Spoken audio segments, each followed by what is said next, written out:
Hello friends, आप सब कैसे हैं। मैं आशा करता हूं आप सब बहुत अच्छे होंगे। आप जिस भी एग्ज़ाम की तैयारी कर रहे होंगे, आपकी तैयारी अच्छी चल रही होगी। तो फ्रेंड्स, आपके लिए एक बहुत ही महत्वपूर्ण सूचना है। मैंने आपको पहले ही बताया था कि एमपीईएसबी में निगेटिव मार्किंग होने जा रही है सभी एग्ज़ाम्स में। अब एक और भी महत्वपूर्ण जानकारी आ चुकी है कि अब जो निगेटिव मार्किंग होगी वो 1/3 ना होकर के 1/4 होगी।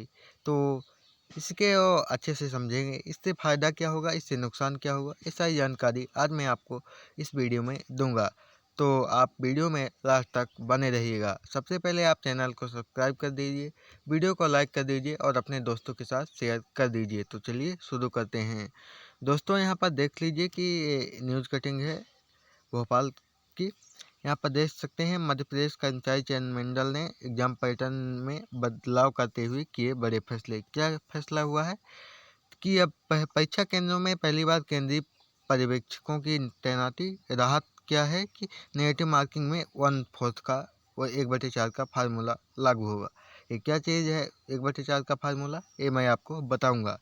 तो यहाँ पर देख सकते हैं कि पहले एमपी बोर्ड में एमपीईएसबी में किसी भी एग्ज़ाम में नेगेटिव मार्किंग नहीं होती, चाहे टीचिंग एग्ज़ाम हो या फिर पुलिस का हो या फिर कोई भी एग्ज़ाम हो, कोई भी नेगेटिव मार्किंग नहीं होती थी। 1 नंबर का क्वेश्चन होता था, 1 नंबर आपको मिलते थे। गलत आंसर करने पर कोई भी नेगेटिव मार्किंग नहीं होता था, कोई भी आंसर नहीं करता था। अब यहाँ पर देख लेते हैं कि रिटायर्ड आईएएस, आईपीएस, आईएफएस वित्त सेवा के रिटायर्ड अधिकारी और ब्रिगेडियर रैंक के ऊपर के अधिकारी रिटायर्ड आर्मी पर्सन पर्यवेक्षक बनाए जाएंगे। परीक्षाओं में नेगेटिव मार्किंग में सामान्यतः 1/3 का फार्मूला अप्लाई होता है, लेकिन ईएसबी 1/4 का फार्मूला लागू करेगा। 1/3 फार्मूला अप्लाई होता है, सभी आप जानते हैं, जैसे कि केबीएस हो गया, एनबीएस हो गया, ईएमआरएस हो गया, या फिर जैसे कि अभी रीट का एग्जाम हुआ है तो रीट में भी 1/3 का नेगेटिव मार्किंग होता है 1/3 का। इसमें अब 1/4 का फार्मूला लागू होगा। यहाँ पर मध्य प्रदेश कर्मचारी चयन मंडल ने एग्जाम पैटर्न में बड़ा बदलाव करते हुए अपनी भर्ती परीक्षाओं में नेगेटिव मार्किंग शुरू करने का निर्णय लिया है। साथ ही मंडल ने सख्ती बरतते हुए परीक्षाओं में किसी प्रकार की गड़बड़ी को रोकने के लिए सेंट्रल ऑब्जर्वर तैनात करने का फैसला किया है। कर्मचारी चयन मंडल ने भर्ती परीक्षाओं में शामिल होने वाले अभ्यर्थियों को राहत देने हेतु निर्णय लिया है कि परीक्षाओं में नेगेटिव मार्किंग में 1/4 का फार्मूला अप्लाई किया जाएगा। मंडल ने अपने निर्णयों के क्रियान्वयन की दिशा में कार्रवाई तेज कर दी है। मतलब कि 100% मान के चलिए कि आपकी नेगेटिव मार्किंग होगी। लेकिन मैं आपको बता दूं कि जो एक बात बहुत सारे अभ्यर्थियों के मन में टेंशन होगी कि क्या, जैसे कि एमपी टेट वर्ग 1 की, वर्ग 2 की, वर्ग 3 की पात्रता परीक्षा होती है, तो क्या उसमें भी अप्लाई होगी? तो 99% चांस है कि उसमें अप्लाई नहीं होगी, सिर्फ मेंस परीक्षाओं में, चयन परीक्षाओं में अप्लाई होगी। मतलब जो भी पात्रता परीक्षा होगी उसमें कोई भी नेगेटिव मार्किंग नहीं होगा, सिर्फ और सिर्फ चयन परीक्षाओं में ही नेगेटिव मार्किंग अप्लाई होगा। और चलिए देख लेते हैं कि 1/4 और 1/3 का मतलब क्या है। जैसे कि मान लीजिए कि आपका एक क्वेश्चन 1 नंबर का है, ठीक।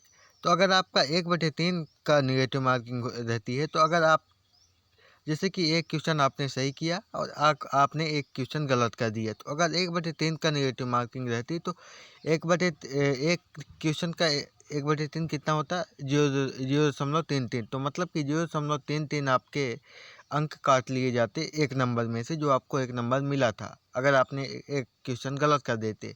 और आज अब क्या होगा कि जैसे कि आपने एक क्वेश्चन है 1 नंबर का है और एक क्वेश्चन आपने सही किया, एक क्वेश्चन गलत हो गया।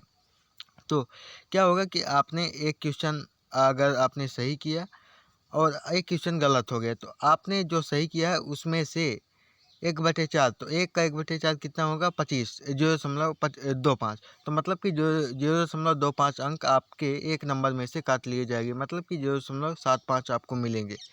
ऐसे ही सभी क्वेश्चंस में होता जाएगा, तो मतलब कि इसमें आपको थोड़ा राहत मिलेगी 1/3 की अपेक्षा। लेकिन आपको अगर आप सोचते हैं कि नेगेटिव मार्किंग नहीं होगी, तो आप चाहे कितना भी कुछ कर लीजिए, नेगेटिव मार्किंग आकर के रहेगी। क्योंकि ऐसा देखा जाए तो एमपी ही ऐसा स्टेट है जिसमें कि कोई नेगेटिव मार्किंग नहीं है, बाकी सभी राज्यों में नेगेटिव मार्किंग है।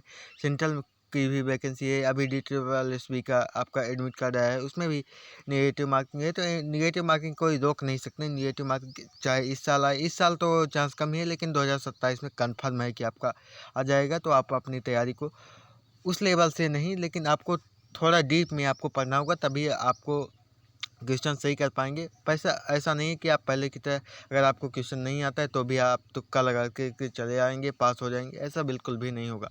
अगर आपसे बनता है तो ही आप सही आंसर कर पाएंगे, अन्यथा यही है कि नेगेटिव मार्किंग होगी, आप जितना सही होगा उसमें से कट जाएगा, तो आप किसी भी काम के नहीं रह जाएंगे। आपका सिलेक्शन तो, या सिलेक्शन छोड़िए, पास होने का भी चांस नहीं रहेगा। अब देख लेते हैं कि 1/4 के फार्मूले से अभ्यर्थियों को क्या फ़ायदा होगा। परीक्षा में नेगेटिव मार्किंग का अर्थ है किसी प्रश्न का उत्तर देने पर न केवल उस प्रश्न के अंक काटते हैं, गलत उत्तर देने पर उस प्रश्न का तो आंसर कटता ही है, साथ ही उस सही आंसर में से भी काट लिए जाते हैं। जिन प्रश्नों का उत्तर नहीं दिया जाता उनके कोई अंक नहीं काटे जाते हैं, ठीक, बल्कि सही उत्तरों में से भी निश्चित अंक काट लिए जाते हैं गलत उत्तर देने पर, ठीक है। कर्मचारी चयन मंडल के अधिकारियों का कहना है कि सामान्यतः परीक्षाओं में नेगेटिव मार्किंग 1/3 का फार्मूला अपनाया जाता है, लेकिन मंडल ने अपने अभ्यर्थियों को राहत देने के मकसद से परीक्षाओं में 1/4 का फार्मूला अप्लाई करने का निर्णय लिया है। उदाहरण के लिए, यदि परीक्षा के प्रश्न में कुल 150 प्रश्न हैं और 50 प्रश्न हैं और प्रत्येक प्रश्न के लिए 1 अंक निर्धारित हैं। यदि आपने 50 प्रश्न का उत्तर दिया है, उसमें से 10 गलत प्रश्न टिक किए हैं और प्रत्येक गलत प्रश्न के लिए 0.25 अंक काटे जाएंगे, यही अंक जो मैंने आपकी अभी यहाँ पास बताया है, ठीक। अब यहाँ पर देख लेते हैं और भी कुछ जानकारी है यहाँ तो। वो ये मतलब कि जो पर्यवेक्षक की नियुक्ति है, तो इसमें अपने रिलेटेड कोई भी काम नहीं है। हो सकता है इसमें थोड़ा मतलब कि पेपर में फर्जीवाड़ा की थोड़ा संभावना कम हो जाए, लेकिन फिर भी नेगेटिव मार्किंग का निर्णय किस लिए लिया गया है, क्योंकि वर्तमान में कर्मचारी चयन मंडल की भर्ती परीक्षाओं में नेगेटिव मार्किंग का प्रावधान नहीं है। प्रतियोगी परीक्षाओं की तैयारी कर रहे अभ्यर्थियों की ओर से लंबे समय से कर्मचारी चयन मंडल की परीक्षाओं में नेगेटिव मार्किंग शुरू करने की मांग की जा रही थी। उनके मांगों को लेकर विभिन्न पहलुओं पर विचार विमर्श करने के बाद हाल ही में हुई कर्मचारी चयन मंडल के संचालक मंडल की बैठक में एग्जाम पैटर्न में बदलाव करते हुए परीक्षाओं में नेगेटिव मार्किंग शुरू करने का निर्णय लिया गया है। इसका उद्देश्य यह है कि अभ्यर्थी परीक्षा की तैयारी गंभीरता से करें और परीक्षा को गंभीरता से लेने वाले अभ्यर्थियों को एग्जाम पैटर्न में बदलाव का फ़ायदा मिले। यह सही बात है कि अगर कोई गंभीर अभ्यर्थी है, मतलब वो पढ़ने वाला है, तो उसको बिल्कुल इसमें फ़ायदा होगा, कोई भी नुकसान नहीं होने वाला है। और नुकसान उन लोगों को होगा जो तुक्का लगा करके पास हो जाते थे या फिर सिलेक्शन मिल जाता था उनको, तो उनको ये नुकसान होने वाला है। तो बाकी आप बताइएगा कि आप इसके नेगेटिव मार्किंग के पक्ष में हैं या फिर विपक्ष में हैं। बाकी नेगेटिव मार्किंग आकर के रहेगी, आप इसको रोक नहीं पाएंगे चाहे कुछ भी कीजिए।